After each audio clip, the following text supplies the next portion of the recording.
Fala, Matheus. Tudo bom? Tudo bom? Tá me ouvindo? Vendo direitinho? Certinho. E aqui, tudo bom? Perfeito. Som e imagem perfeito. Beleza, então. É, beleza, já temos aproximadamente 10 pessoas aí. Deixa eu mandar mensagem nos grupos aqui. Show. Beleza. Bom, já estamos na nossa hora, então, 6h30. Vamos dando início. Queria dar muito boas-vindas a todos vocês que estão aqui hoje, em nome da Liga de Mercado Financeiro, da UVV, e também da Eleve Investimentos. Meu nome é Matheus Custer e eu sou o diretor de mercado financeiro da UVV, também estudante de ciências contábeis. Então, a gente está iniciando esse projeto hoje de realizar algumas lives com pessoas do mercado financeiro, justamente tragam essa experiência e essa vivência do mercado para nós aqui dentro da faculdade. E o nosso primeiro convidado é alguém praticamente de casa, é o Juliano, da Eleve Investimentos, que ele vem desenvolvendo um trabalho muito legal no nosso estado como assessor de investimento. A gente da Liga, a gente já teve a oportunidade de conhecer a Eleve Investimentos, a sede dela, e a gente sabe da seriedade e da importância do trabalho de vocês, Juliano. Bom, o tema da nossa live hoje é a mudança de cenário e como ela afeta o modo de investir. Primeiramente, eu quero deixar claro que nada do que a gente disser aqui é uma recomendação de investimento, mas somente para fins de estudo, beleza? Show! Bom, como eu disse, hoje a gente está aqui com o Juliano Loureiro, da Eleve Investimentos. E, bom, Juliano, agora você se apresenta, diz pra gente quem é o Juliano, o que que você faz, o que que é Eleve, o que que faz um assessor de investimentos. Beleza. Primeiro, agradecer aí a TV Finance, agradecer você, Matheus, por mediar essa conversa. Um abraço também para o João Lucas, que também ajudou a gente a fazer essa live. Então, eu vou ser breve com respeito à minha história. Minha história com o mercado financeiro começou há bastante tempo, na verdade, há mais de 10 anos atrás. Eu tinha acabado de entrar na universidade de engenharia de produção e eu tinha 17 anos na época, né? E um dos meus veteranos, ele já investia em ações. E eu lembro de achar muito interessante ele no computador, no home broker, né, vendendo e comprando ações. Foi quando eu perguntei para ele como é que funcionava, como é que ele tinha aprendido com relação aos investimentos. E ele foi me passando ideias de livros, me apresentou a análise fundamentalista, análise gráfica. Então, foi o tempo de eu completar 18 anos, em maio daquele ano. Eu lembro que eu fui com meu pai numa pequena, mais tradicional corretora aqui do estado e comecei a investir em ações. Para você ter uma noção, naquela época eu tinha que fazer o depósito por cheque ainda na corretora. Então, foi a primeira vez que eu imprimi meus talões de cheque para fazer depósito e aquele dinheiro que eu tinha juntado de aniversário, presente de familiares, eu comecei nos investimentos. E logo eu vi que meu curso de engenharia de produção seria um curso excelente para quem é interessado no mercado de ações, porque ações nada mais, nada menos são empresas e na engenharia de produção a gente estuda empresas. Então a gente fica por dentro da dinâmica, dos processos produtivos, a gente conhece diversas empresas de setores diferentes. Então foi um curso que agregou muito nessa paixão minha que era o mercado financeiro. Após eu me graduar em engenharia de produção, eu fui morar fora para estudar um pouco de inglês e também para ter algumas experiências de trabalho lá fora. Tive a oportunidade de estagiar numa multinacional, que foi uma experiência muito importante para mim. Eu lembro que eu trabalhava com pessoas de 12 nacionalidades diferentes, então isso em questão de cultura, de aprendizado, foi excelente, mas eu ainda tinha aquela vontade de voltar para o Brasil, achava que o meu caminho era aqui no Brasil, de empreender e de voltar para o nosso mercado financeiro, que eu acho que vem se desenvolvendo muito bem nesses últimos 10 anos. Quando eu voltei, eu já comecei um MBA em gestão financeira pela FGV, já direcionando para esse lado que eu queria, que era trabalhar no mercado financeiro. E nesse MBA surgiu a oportunidade de trabalhar numa importante gestora aqui no estado como planejador financeiro. Foi uma experiência excelente, eu tive assim ótimos mentores, a equipe de lá é incrível, aprendi muito, mas ainda tinha aquela vontade de empreender, de ter um negócio próprio. Quando eu era planejador financeiro, a gente apresentava, né, ajudava os clientes a entender mais sobre plataformas de investimento, sobre as plataformas abertas e principalmente, ele entender o que faz sentido para o seu perfil ou não. Nesse momento, eu comecei a perceber um grande avanço da plataforma do BTG. O BTG ele sempre foi uma instituição destinada para wealth management, né, para gestão de grandes riquezas, e ele tinha excelentes produtos dentro dele, todo o know-how, toda a equipe de research, né, de pesquisa de valores imobiliários, e ele ainda não tinha aberto essa plataforma dele para o público. Então a gente começou a pesquisar a respeito, foi quando o negócio do BTG abriu essa plataforma para as pessoas em geral. E então eu liguei para o BTG para saber como é que era, quais eram os requisitos para abrir um escritório aqui no estado. E nesse momento eles me recomendaram falar com duas pessoas que estavam já no processo de abertura do primeiro escritório aqui no estado, que hoje são meus sócios, o Felipe e o Caio. Eu lembro que eu marquei um café com o Felipe, né? A gente conversando muito sobre o BTG, sobre o tanto de produto bom e o tanto de oportunidade interessante que a gente tinha ali dentro. E foi uma sinergia logo de começo. Aí o Felipe também, o outro Felipe que também trabalhava nessa gestora comigo, também achou legal a ideia e embarcou nesse projeto que é o primeiro escritório de agente autônomo do BTG aqui no estado. E o nosso trabalho, eu acho que o importante, o que deu sinergia para a gente no começo, foi justamente esse foco no cliente, foco em oferecer soluções financeiras, não só na parte de investimento, mas também educar o investidor, né, financeiramente. Então, esse foi um ponto que fez assim, a nossa sinergia dar certo de todos os sócios, e hoje o nosso foco principal é esse. A gente também está desenvolvendo a parte de investimento offshore, que a gente viu que aqui no estado ainda não é desenvolvida essa parte, então a gente está se especializando no investimento offshore, o investidor diversificar também fora do país. Então, eu acho que essa empresa foi assim, feita de uma maneira para a gente atender da melhor forma o cliente e trazer esse desenvolvimento não só para o mercado brasileiro, mas agora também para o mercado capixaba. Que legal, Juliano. Então, o Eleve é o primeiro escritório de autônomos do estado, né, pelo BTG. Muito legal. Bom, então, começando aqui, cara, com algumas perguntas mais relacionadas primeiro com a macroeconomia. Então, a partir de 2017, a gente iniciou no país uma trajetória de redução na taxa Selic. E, junto com isso, grandes reformas de cunho fiscal e previdenciário foram feitas, né? Melhoraram de Sim. forma significativa o nosso ambiente de negócios aqui no nosso país. A gente ainda sabe que tem muitos desafios para a gente enfrentar, mas o país ele vem avançando nessas questões estruturais. Porém, a crise do coronavírus ela pegou em cheio, pegou de surpresa todo mundo. De certa forma, ela interrompe um pouco essa trajetória de reformas.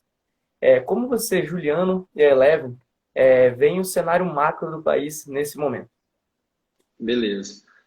Para responder essa pergunta, Matheus, vamos só voltar lá para 2017, que foi quando a gente teve, na verdade, a virada do PIB, né? A gente vinha de uma sequência de PIB negativo durante alguns anos e a gente teve realmente no governo Temer, né, com o ajuste fiscal do Brasil, já algumas medidas tomadas naquela época que fizeram com que o PIB brasileiro se positivasse, digamos assim.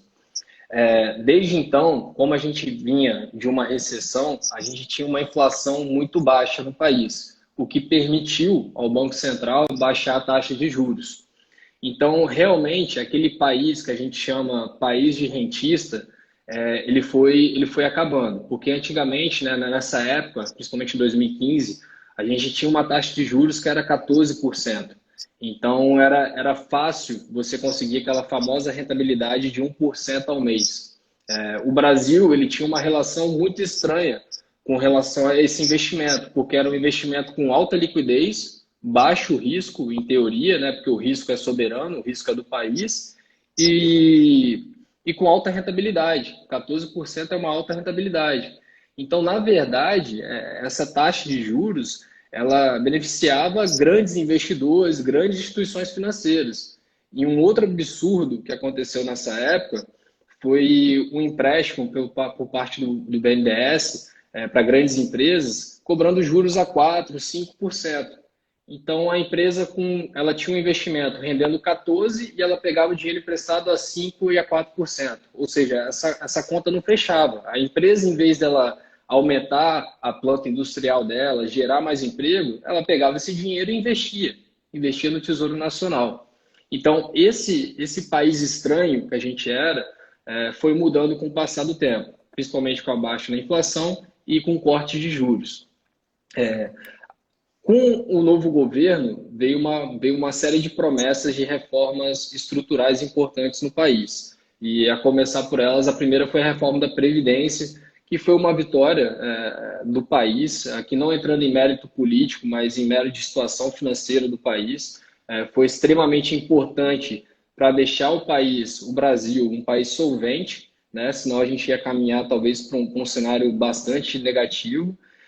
E como o próprio Paulo Guedes disse, né, a gente era um avião começando a decolar.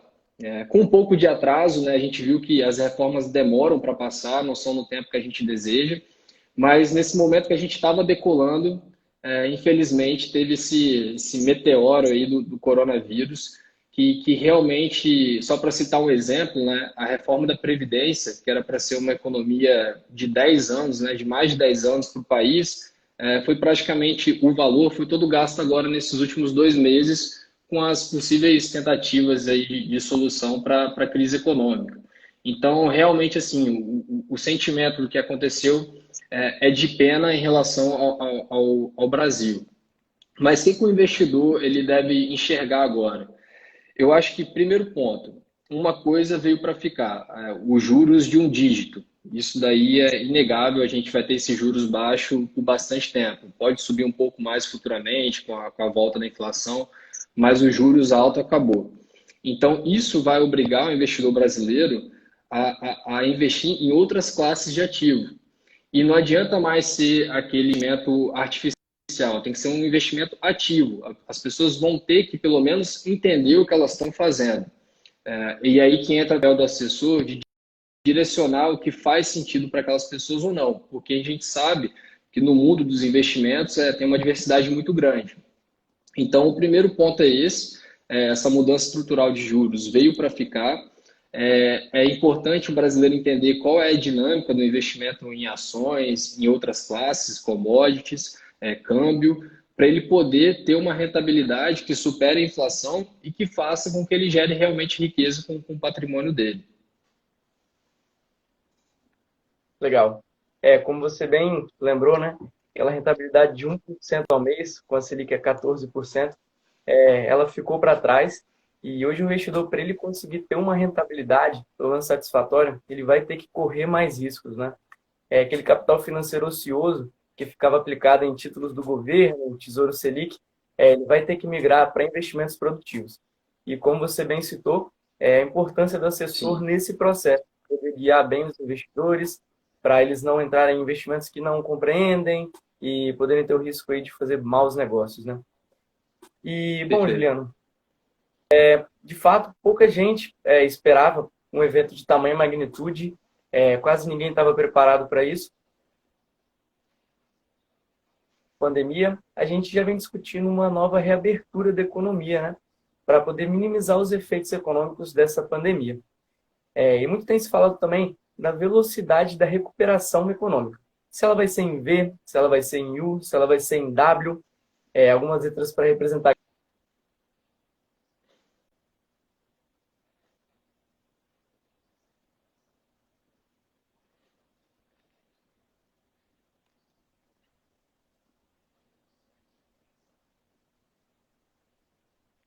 Perfeito.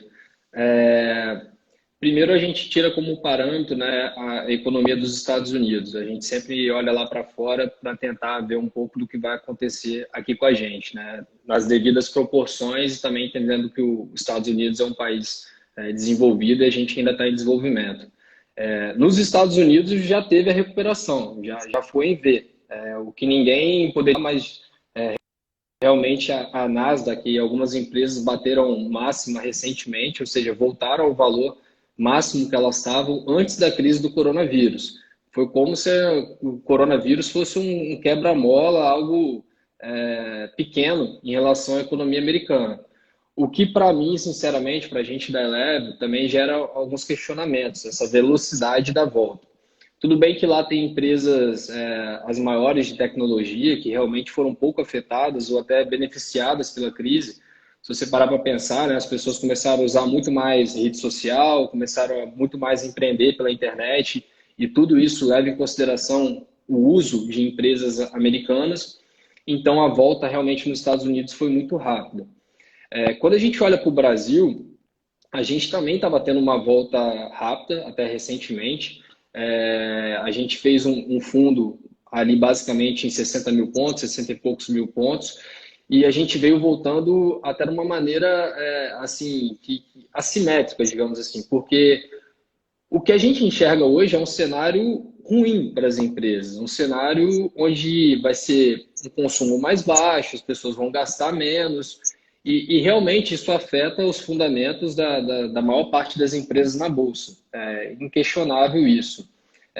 Outras pessoas já defendem que esse curto período que a gente vai ter essa crise, supostamente de 1, 2 anos, é muito curto para você fazer um valuation de uma empresa. Normalmente se leva em consideração um fluxo de caixa de 10 e tende isso ao infinito para fazer o valuation de uma empresa. Mas realmente, assim, eu acho que a gente tem que botar o pé no chão e entender que o cenário para frente vai ser complicado para as empresas. A gente está fazendo de tudo, o Banco Central está fazendo de tudo para dar essa recuperada nas empresas brasileiras, dando crédito, e isso é extremamente importante. A gente tem um Banco Central forte, isso vale a pena ressaltar, um Banco Central que tem reserva em dólar, não é, nosso Banco Central não é comparável aos nossos pares aqui sul-americanos, mas a gente tem um cenário, sim, difícil pela frente. Outro ponto interessante da dinâmica que aconteceu nesse mercado, e aqui vai uma questão uma história que não havia acontecido ainda no mercado brasileiro, que foi o comportamento do pequeno investidor, que foi bastante interessante nessa crise. Então, o que a gente teve? Né? A gente teve aquela sequência de circuit break, que foi extremamente rápida, a queda mais rápida da história.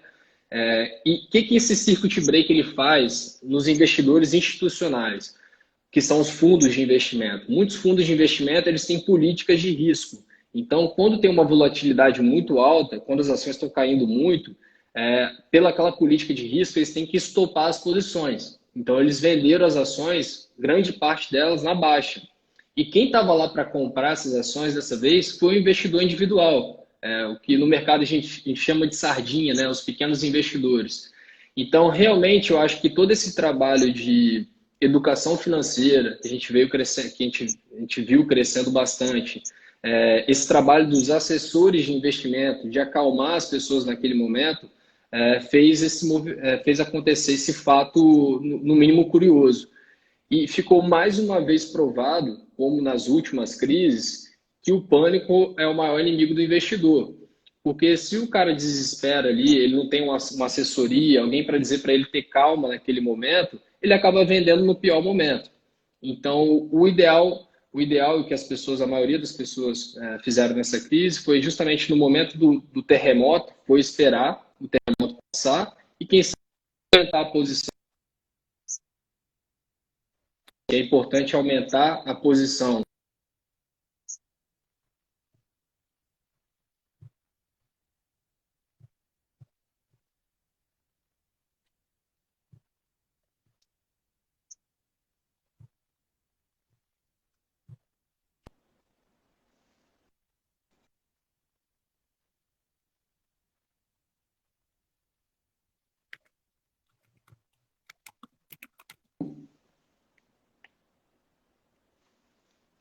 Alô, Matheus? Ei, Juliano, tá me ouvindo? Tô, agora eu tô. Deu uma travadinha aqui, mas beleza.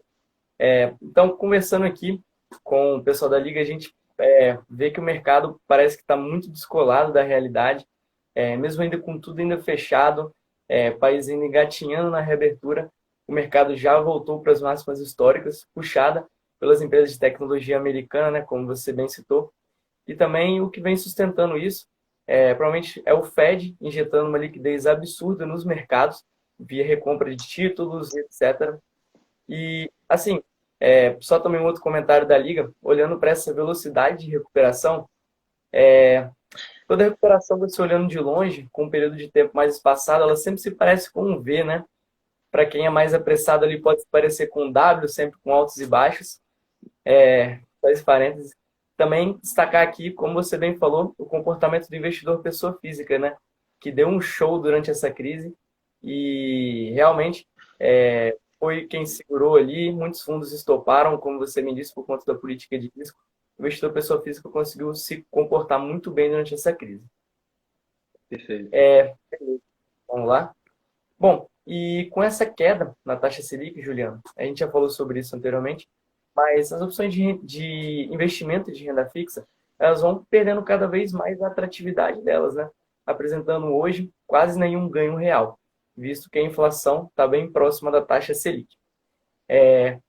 Sabemos que a carteira de investimento de muitas pessoas ainda são composta em grande parte pela renda fixa. E o que a gente pode fazer com essa porção de renda fixa na carteira para buscar uma rentabilidade um pouco maior? Perfeito. Assim, quando você analisa uma carteira de investimento, além de você analisar os ativos individualmente, né, qual é a classe de cada ativo, você tem que entender o objetivo de cada investimento.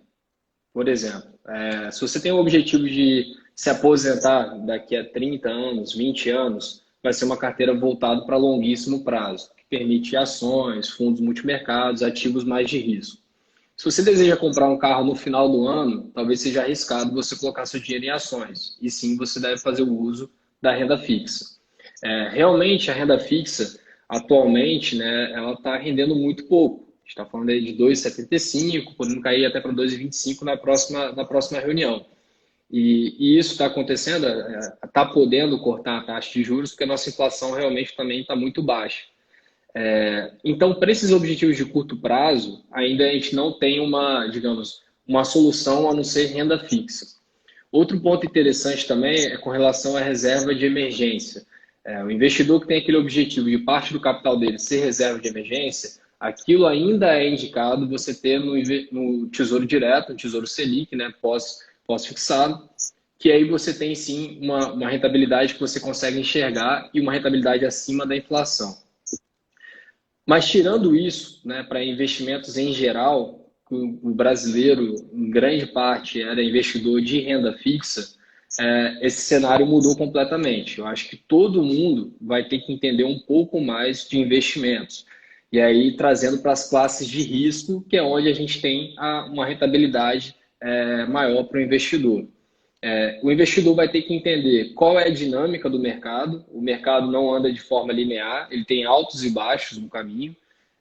Ele vai ter que entender que aportes recorrentes é uma das melhores formas para ele se proteger da volatilidade do mercado, porque dessa forma ele está fazendo compras em todas as situações de mercado com o passar do tempo.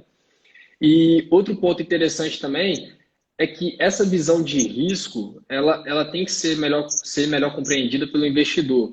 Porque quando a gente fala de investimento em ações, a gente está falando de empresas muito grandes, muito sólidas. Eu não entendo, por exemplo, quando uma pessoa fala que, uma pessoa que às vezes não tem conhecimento, fala que, mas bolsa é loteria, é difícil ganhar dinheiro em bolsa. Mas vamos botar um exemplo, né? Você é cliente hoje de um banco de varejo. Os grandes bancos de varejo do Brasil, eles têm ações na Bolsa de Valores. Se você está ali com dinheiro no banco, você tem o risco do banco. Você é um cliente do banco. E se você está com dinheiro investido através da Bolsa de Valores, você é dono do banco.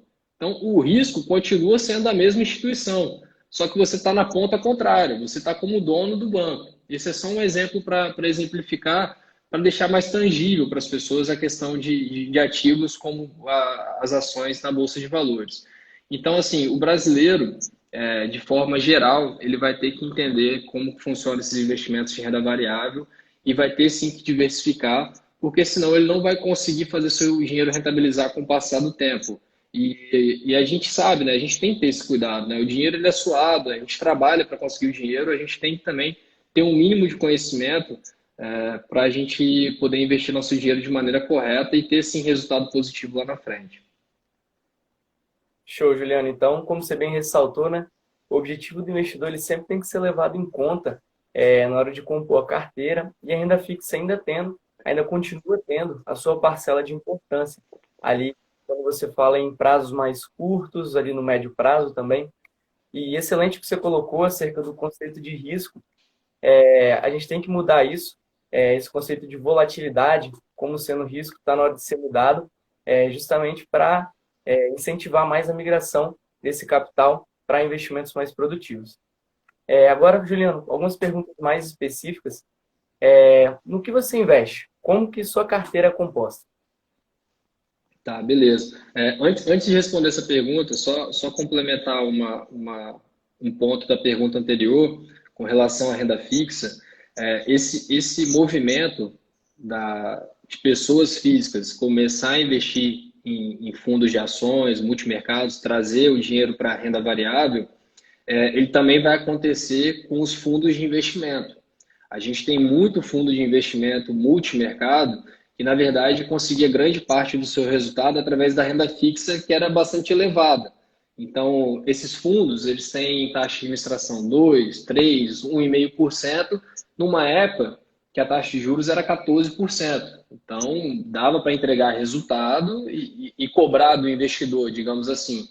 Agora, a grande dúvida que está no mercado, até uma curiosidade, a gente saber o que vai acontecer com esses fundos que praticamente acompanham o CDI e que cobram 2%, numa taxa de juros de 2,25%, 2,75%. Vai valer a pena investir nesses fundos? O que eles vão fazer para buscar rentabilidade? Eles vão vir também para o mercado acionário. Então, esse é um ponto que, apesar do nosso mercado ainda não estar se desenvolvendo da maneira que a gente queria, vai vir muito dinheiro para o mercado de ações. Isso é inegável, porque tem até aquela sigla, né? TNA, There is no alternative. Não tem outra alternativa a não ser investir em renda variável. Isso é um ponto interessante, positivo, mas um ponto de cuidado também. Por quê? Porque isso pode afetar empresas na bolsa e deixar elas com um valuation totalmente fora da realidade. Um ponto interessante em relação a isso, a gente tem empresas hoje de tecnologia aqui na nossa bolsa de valores, até agora já trazendo para a pergunta que você fez, que tem às vezes o valuation mais caro que empresas consolidadas lá fora. Então é um ponto de ter cuidado em relação a essa inflação dos ativos brasileiros, né, dos ativos aqui na bolsa. Com relação à minha carteira pessoal de investimento, eu não vou abrir muito para até não ter uma questão de viés, a gente como assessor, a gente não deve fazer isso, mas hoje eu tenho uma posição particularmente 40% em mercado bolsa brasileiro.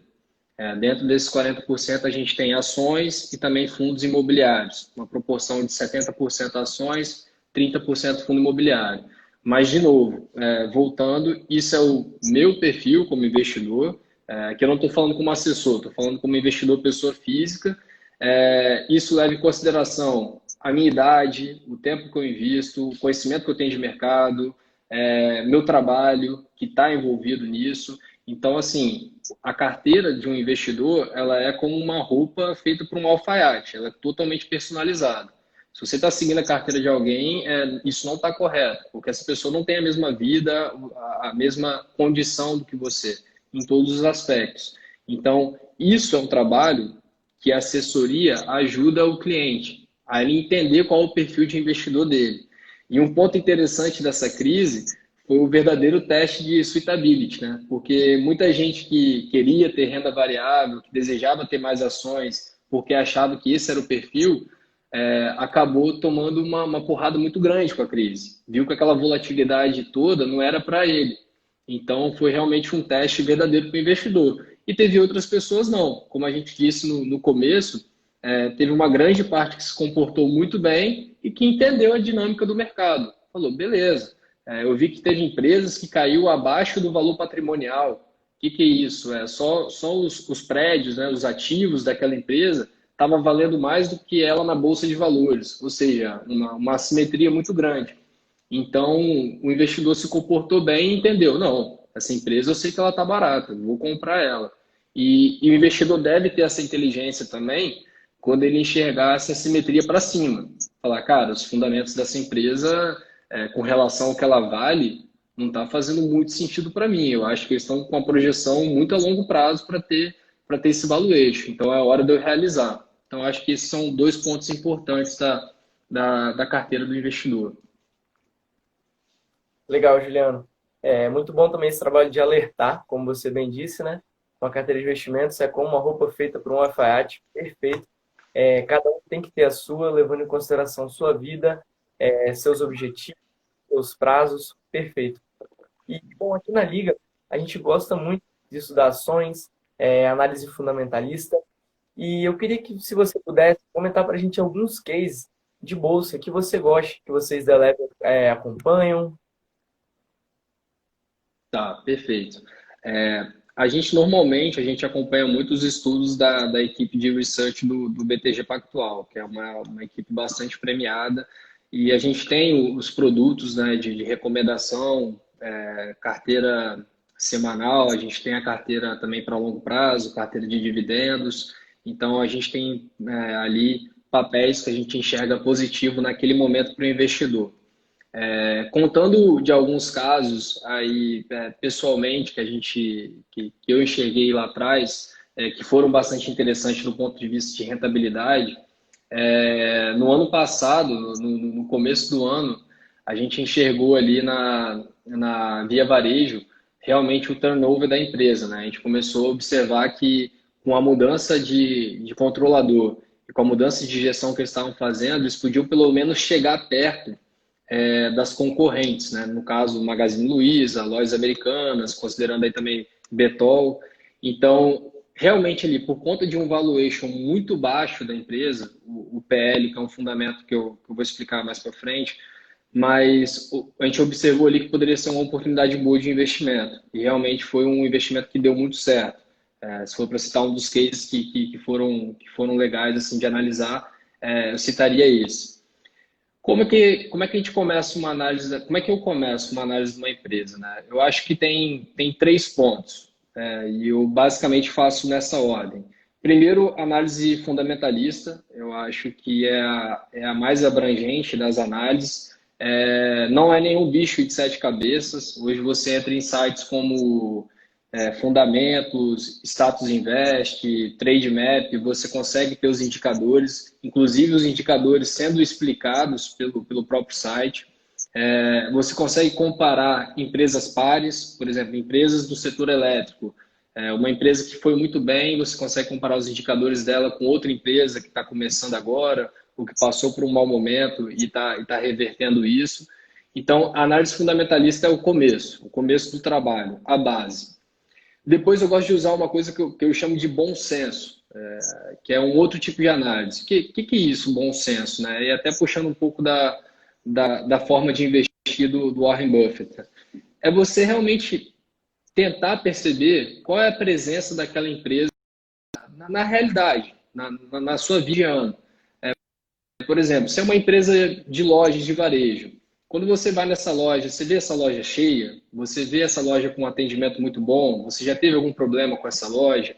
Então, essa é uma análise que a gente às vezes superestima ela, mas talvez é a parte mais importante da análise. É realmente essa sensibilidade daquele negócio. Então, outro ponto interessante, eu comecei a perceber que está tendo um aumento muito grande de farmácias. Toda esquina tem uma farmácia. Qual o fundamento disso? Aí você começa a pensar, realmente a população ela está envelhecendo, vai ter cada vez um número maior de idosos, mas em outra parte, do outro lado também está nascendo muita gente ainda, o número de seres humanos está aumentando, o consumo por remédios vem aumentando, você começa a fazer os links. Então faz sentido esse crescimento dessa empresa? E depois você volta lá para os fundamentos. Quanto que essa empresa está valendo em relação ao lucro dela? Será que ela está lucrando? Ela tem uma margem boa gestão? Dentro desse bom senso, eu gosto também de considerar o que você entende sobre a história daquela empresa. E aí hoje, graças à tecnologia, YouTube, os canais, a gente tem entrevista com o presidente dessas empresas, com alguém de uma posição estratégica daquela empresa. a gente consegue ver o que eles estão imaginando, o que eles estão enxergando para a empresa. Então, você tem a opinião do dono da empresa ali hoje acessível. A gente tem diversos canais do YouTube que mostram realmente que os empresários, né, os executivos estão tomando de decisão em relação àquelas empresas. Então, tudo isso eu chamo análise de bom senso, que é você realmente, aquela ideia que você tem da empresa, você vendo ela acontecer, né? Você tendo contato com aquela empresa diariamente. E a terceira parte, que é a análise gráfica, eu uso mais para saber se é o momento ou não de comprar aquela empresa. Eu uso como um ponto de decisão final. Quando eu fiz ali minha análise, e cara, eu acho que essa empresa é uma boa empresa para investir, eu vou lá e olho no gráfico como que está o histórico dela. Às vezes ela está muito esticada, aí eu penso melhor, cara, está muito esticada a empresa nesse momento agora, será que é por conta dessa empresa ou é um movimento do mercado em geral? Por que eu digo isso? Porque nessa queda que a gente teve, essa queda muito rápida, todas as empresas caíram junto. Mas teve empresas ali que praticamente não teve o seu negócio modificado, não mudou nada. Uma empresa de saneamento básico. Pô, foi muito pouco afetado pelo coronavírus. As pessoas continuam em casa, pagando conta de água. Vai ter uma inadimplência ou outra, porque realmente a condição econômica do brasileiro tá bastante difícil nesse momento. Mas, assim, em relação a uma empresa que fazia shows, não teve quase nada que afetou aquela empresa ali. Então, realmente é uma diferença muito grande. Então, essas assimetrias que eu gosto de olhar na hora de investir. Eu falo, pô, essa empresa, olha o gráfico do preço dela, caiu muito, mas o lucro dela está a mesma coisa. Então, a tendência é ela voltar para o patamar que ela estava antes. Então, eu uso esses três pontos aí. A análise fundamentalista, que eu acho que é o alfabeto do investidor, a primeira coisa que ele tem que aprender, e depois essa análise de bom senso e depois a análise gráfica. Excelente, Juliano. Excelente. Já disse como é o seu processo na hora de investir, perfeito. Aqui também na Liga a gente gostou muito de estudar o case da Via Varejo. Realmente era muito desafiador. A empresa vinha por um completo abandono do antigo controlador e agora ela vem passando por um processo de turnaround muito interessante e que tem trago bons frutos para os investidores. Beleza, agora passando para algumas perguntas que eu recebi aqui nos nossos grupos da Liga. O professor Emerson, uma pergunta, Emerson, que é o nosso professor de engenharia, que acompanha a gente na Liga, é uma pergunta meio difícil, mas vamos lá. Na sua opinião, para onde vai o dólar e quais consequências de longo prazo você vê nessas injeções de liquidez dos bancos centrais mundiais? Perfeito. Duas perguntas excelentes. A primeira não tem resposta. Para onde vai o dólar é a pergunta mais difícil. O André Esteves, do Banco BTG, costuma dizer que é a pergunta que humilha economista, né? O economista fala, o dólar vai estar 5,20 em janeiro de 2021. Mas, cara, é impossível a gente prever o dólar de amanhã, né? Então, realmente, o dólar, o que a gente tem em relação ao dólar? O que era lógico, racional? Se a gente levar o dólar por métricas de apreciação da moeda, até por paridade de compra, ou seja, o custo de um serviço aqui estava infinitamente mais barato do que um serviço nos Estados Unidos. Esse é um exemplo de paridade de compra da moeda. A gente estava realmente com o real barato, né? O real a R$ 6 em relação ao dólar, né? Quem está com dólar para comprar real, o real estava barato. E o dólar bastante caro. Então, nesse ponto, a R$ 6, para nós, não fazia sentido o dólar, nenhum.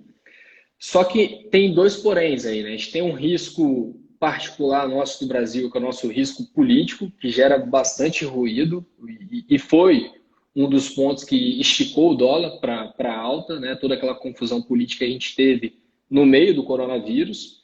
Mas realmente a gente acha que nesses patamares que o Banco Central colocou, 5,20, estourando 5,40 ou R$ 5, é o patamar ideal para o dólar agora. Porque o dólar depende muito de um trabalho interno nosso aqui no Brasil, de passar essas reformas, de ter um país mais seguro fiscalmente, a gente ter um dólar mais barato. A segunda pergunta é uma pergunta que eu me preocupo todo dia, cara. Essa injeção de liquidez. Cara, foi absurdo a injeção de liquidez que os Estados Unidos fez agora nessa crise. Foi muito rápida, foi trilhões de dólares. Na crise de 2008, a gente teve 700 bi, que teve injeção na economia, e agora a gente está falando de trilhões. Eu perdi as contas, eu acho que a última foi 7 trilhões de dólares, dá o somatório. Mas, assim, uma quantidade absurda de dinheiro que está sendo utilizado para programas, para a questão do desemprego nos Estados Unidos, para salvar empresas, né? Está comprando crédito de algumas empresas que vão ter alguns problemas, mas realmente isso pode gerar inflação no futuro? Eu acredito que vai sim gerar inflação no futuro e principalmente de ativos, de investimento. Ou seja, as ações elas vão para um outro patamar de valuation, elas vão ficar mais caras. Porque, por enquanto, a gente tem a mesma quantidade de empresas, ou seja, a mesma quantidade de ações no mercado sendo negociados.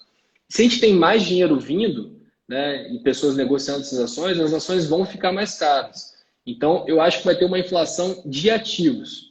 Lógico que isso vai também refletir em outros ativos sem ser imobiliários. Eu acho que questão de imóveis também, como é um investimento, digamos, tangível, eu acho que com o passar do tempo essa inflação vai refletir também nessa questão do mercado imobiliário. Outro ponto que eu acho muito importante comentar, a gente está registrando deflação, né? A gente teve agora de maio, foi menos 38%, se não me engano, 0,38% a gente teve de inflação. Ou seja, mostrando que o custo, né, do que a gente adquire está ficando mais baixo. Mas eu, particularmente, não é isso que eu estou enxergando. E aí eu volto para aquela análise de sensibilidade, de bom senso. Eu olho, por exemplo, no começo da crise, os alimentos que a gente pedia lá no iFood, né? Muitas pessoas foram para o aplicativo de pedir comida. Eu estou vendo restaurantes já cobrando mais caros pelos mesmos pratos. Então, essa é uma percepção de inflação da pessoa física. E outra coisa, com a alta do dólar, a gente tem o aumento do preço das commodities. E praticamente todo dia a gente faz uso de commodities. Se a gente vai dirigindo de casa para o trabalho, a gente usou o petróleo. O petróleo é uma commodity precificada em dólar. Então, se o dólar está alto, isso gera uma inflação para mim, consumidor do petróleo.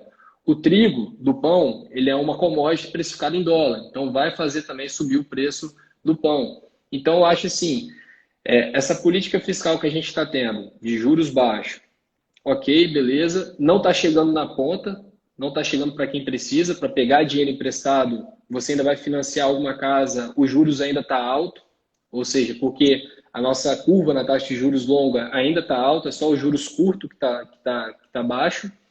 Então, resumindo, o que aconteceu? Os juros para quem investe em renda fixa caiu e para quem pega dinheiro emprestado, quem precisa começar um negócio, financiar um imóvel, ele ainda está caro. Então, isso não gera benefício para a economia nesse momento. Então, eu acho assim que essa inflação que a gente está vendo não é a inflação percebida pelas pessoas. Eu acho que tem que ter esse cuidado.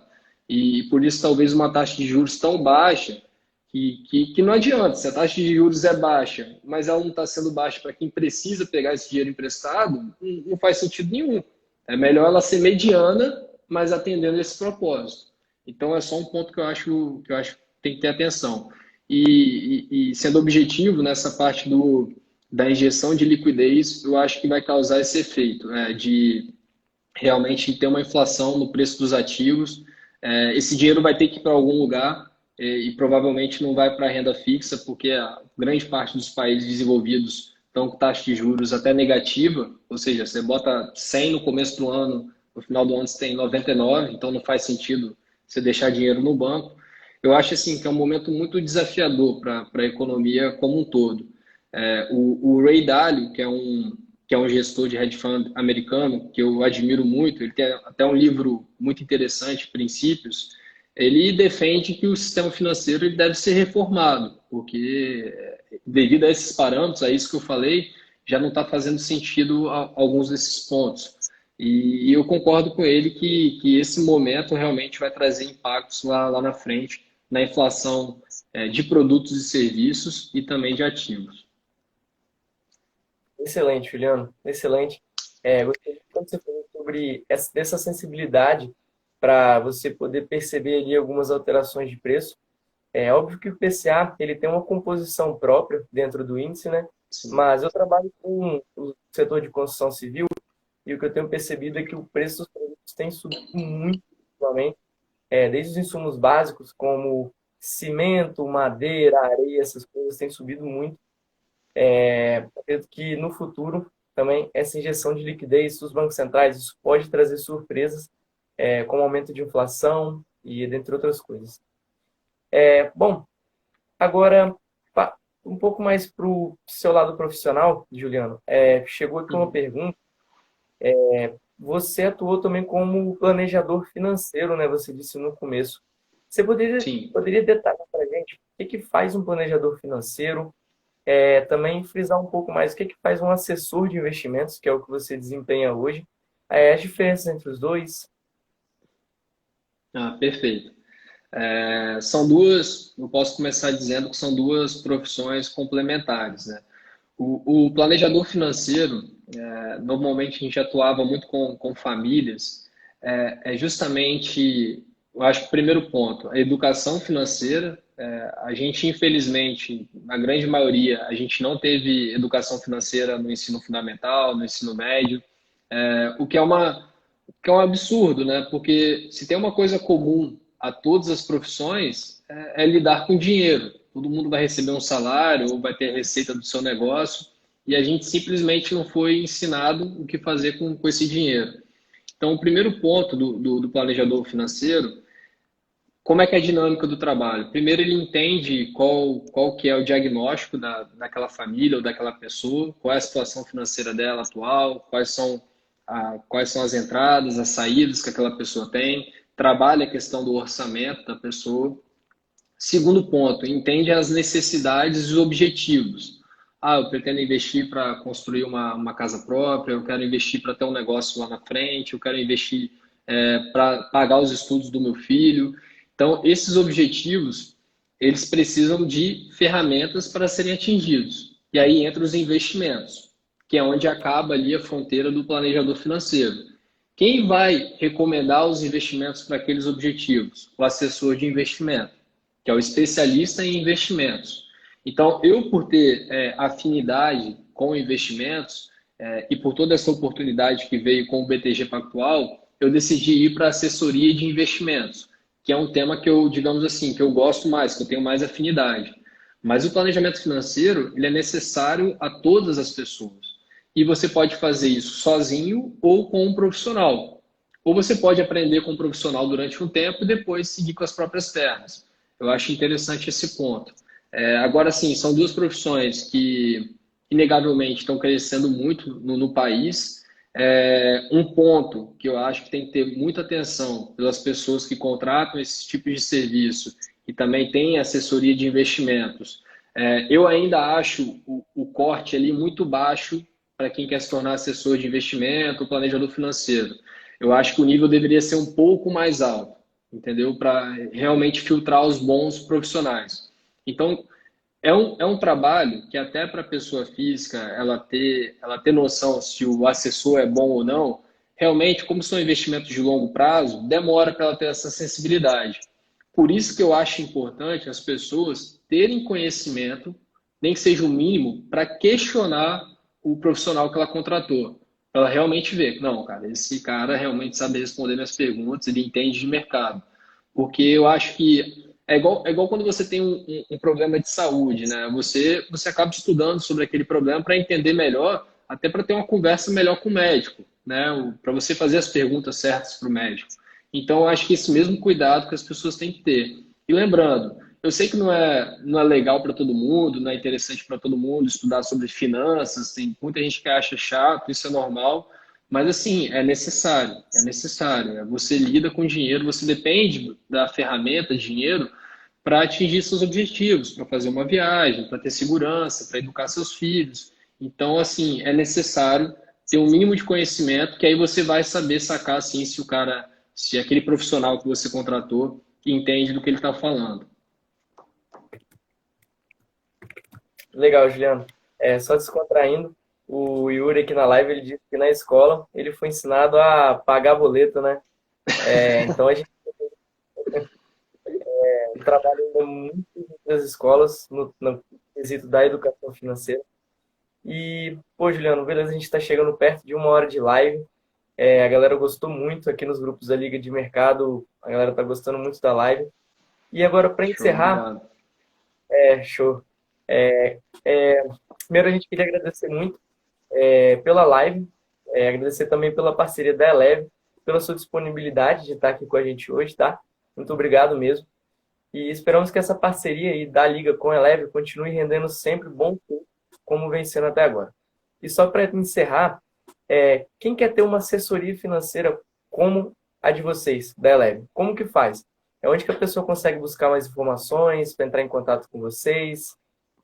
Show. A gente tem nosso site, né, eleveinvestimentos.com.br. A gente está no site do BTG, né, seja um agente autônomo do BTG, você consegue encontrar informações sobre a gente. Se você colocar escritório, agente autônomo do BTG Espírito Santo, vai aparecer a gente lá. Lá tem todos os nossos contatos, tem nosso telefone, tem nosso e-mail. Você consegue abrir conta já vinculado ao nosso escritório através do nosso site. Lembrando, se você abrir conta diretamente no site do BTG ou no site da Eleve, você não tem custo adicional para abrir no site da Eleve. A assessoria ela não cobra diretamente do investidor. E aí a gente vai conhecer, a gente sempre leva a parte inicial do trabalho é bastante importante de ter conhecimento sobre o investidor, entender qual é a situação de vida. Eu acho que um ponto muito interessante do nosso escritório é que todos nós quatro aqui, nós assessores, inclusive novos que estão sendo contratados, todos nós, ou a gente tem a certificação de planejador financeiro, ou a gente já atuou como planejador financeiro. Eu acho que isso está uma bagagem muito legal para a gente entender realmente o investidor, também um pouco da psicologia do investidor, uma coisa que a gente estuda muito é finanças comportamentais, que no mundo dos investimentos, né, a parte racional, a parte matemática é uma parte importante, mas a parte emocional é realmente a diferencial para qualquer investidor. E se pudesse deixar só um comentário final com relação à pandemia e tudo que aconteceu, a gente teve um resultado positivo na pandemia, a gente conseguiu acertar alguns movimentos para os investidores e eu estou vendo bastante gente entrando na bolsa agora que pegou essa pernada de alta, o que está de parabéns também, mas eu quero reforçar que o momento ainda no país como um todo é um momento difícil, a gente tem que ter empatia pelas pessoas que perderam trabalho, perderam emprego, pelos empresários que estão passando por momentos difíceis. Eu acho assim, o que a gente puder fazer, a gente trabalha com investimentos, né? Em teoria, uma pessoa que está com dinheiro sobrando teria o dinheiro para investir. Mas a gente está aqui também de prontidão para quem precisar de recomendações de educação financeira, o que eu faço com uma dívida, a gente recebe também ajuda essas pessoas, porque a gente sabe que o momento é de solidariedade. Então, para quem está ganhando dinheiro na Bolsa de Valores, ótimo, excelente, mas só tenha empatia também pelas pessoas que estão num momento difícil, que é grande parte do país. Eu fiquei um pouco decepcionado, né, com a falta de união do Brasil como um todo para essa crise dos governantes, né? Ninguém se entende. Pensar, né, o coronavírus é uma doença terrível, mas podia ser pior. E aí, né? Como é que seria a direção que esses líderes iam ter com a gente? Então, eu acho assim, essa preocupação com os investimentos é importante nesse momento, mas principalmente olhar para o lado e também poder ajudar quem a gente puder, porque não adianta. A economia, ela é uma questão de confiança, né? As pessoas confiarem umas nas outras, a gente confiar no nosso país, os empresários confiarem um no outro.